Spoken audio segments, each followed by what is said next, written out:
Hi family, today's video is an update on what my hair is looking like at 3 weeks.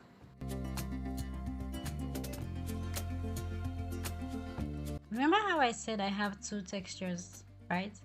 I think you can see it now clearly. The hair at the back of my head is doing its own thing, and I think every strand would mature differently. Although I am not so sure about this, you can let me know in the comment section what to expect in the forthcoming months. And I am also doing my research here and there. I am always open to learning, as learning never stops with me. I also washed my hair some days ago with the regular shampoo I would normally use to wash my natural hair.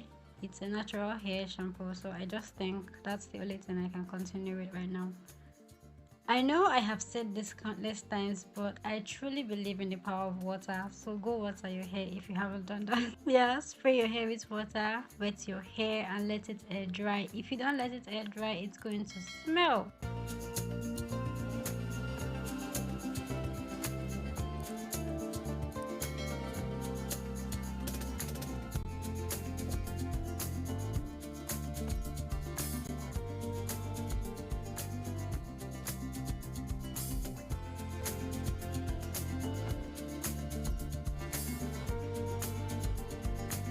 And as always, thanks for watching. I'll see you guys in my next video. Bye for now. Love ya.